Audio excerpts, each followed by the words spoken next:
સુરત શહેરમાં હવે બ્રિજ પણ સલામત નથી। આ સાથે જ માહિતી સુરતથી મળી રહી છે, જ્યાં બ્રિજને લઈ વિગતો પ્રકાશમાં આવી રહી છે।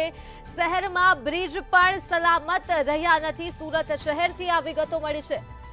ત્યારે સુરતમાં અનેક બ્રિજ ઉપર મસ્ત મોટા ખાડાઓ પડી ગયા છે। મોટા ખાડાઓ બ્રિજ પર જોવા મળ્યા છે। વરસાદના કારણે ઓવરબ્રિજમાં આ મસ્ત મોટા ખાડાઓ પડી ગયા છે। ખાડા પડતા જ લોખંડના સળિયા પણ આ બ્રિજમાં દેખાવા માંડ્યા છે। તો આ સાથે જ ઓવરબ્રિજ પરથી સૌથી વધુ અકસ્માતનો ભય લાગી રહ્યો છે, કેમ કે બ્રિજ ઉપર મસ્ત મોટા ખાડાઓ પડ્યા છે અને ખાડાના કારણે વાહન ચાલકો ભારે મુશ્કેલીમાં મુકાઈ ગયા છે। તો સુરતમાં અનેક બ્રિજ ઉપર મસ્ત મોટા ખાડા જોવા મળ્યા છે। કહી શકાય કે સુરતમાં બ્રિજ પણ સલામત નથી રહ્યા, કેમ કે વરસાદના કારણે ઓવરબ્રિજમાં ખાડાઓ પડી ગયા છે અને લોખંડના સળિયા ખાડામાંથી આપણે સ્પષ્ટપણે જોઈ શકીએ છીએ।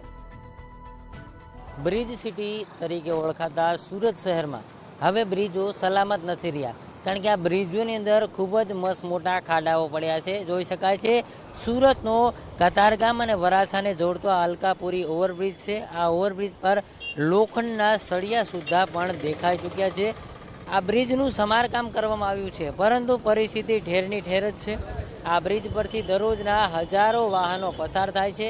રત્નકલા વેપારીઓ ખાસ આ બ્રિજનો ઉપયોગ કરી અને પોતાના કામે જતા હોય છે, ત્યારે બ્રિજની આ પ્રકારની હાલત કેટલી અંશે યોગ્ય, ખૂબ જ જર્જરિત કહી શકાય કે ખરાબ થઈ ચૂકેલો આ બ્રિજમાં માત્ર ને માત્ર સમારકામ કરવામાં આવ્યું છે અને ઠેક ઠેકાણે જોઈ શકાય છે ખાડાઓ પડી ચૂક્યા છે અને માત્ર સમારકામથી કામ ચલાવવામાં આવ્યું છે। ત્યારે કામ કરવામાં નહીં આવે તો વધારે આ બ્રિજની હાલત ખરાબ થશે।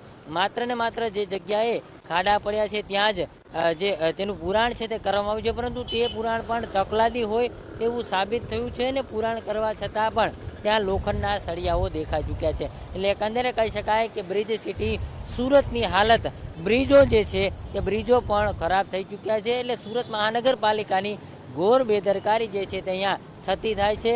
અનેક વખત જે પ્રકારે શહેરભરના જે રોડ રસ્તા છે તે રોડ રસ્તાની હાલત અત્યારે ચોમાસા દરમિયાન ખરાબ થઈ ચૂકી છે, ત્યારે સુરતની ઓળખ જે પ્રકારે બ્રિજ સિટીથી થાય છે, ત્યારે તેવા બ્રિજો પણ અત્યારે ખૂબ જ ખરાબ અને ઉબડખાબડ અને ખાડાવાળા થઈ ચૂક્યા છે। તેના કારણે અનેક વાહન ચાલકો પારાવાર મુશ્કેલીનો સામનો કરી રહ્યા છે। અનેક અકસ્માતોને આ ખાડાઓ ખુલ્લું આમંત્રણ આપી રહ્યા છે। ત્યારે સુરત મહાનગરપાલિકાના અધિકારીઓ અને કર્મચારીઓને ક્યારે આ ખાડા યોગ્ય રીતે પુરાણ કરવાનો સમય મળશે તે આવનારો સમય જ બતાવશે।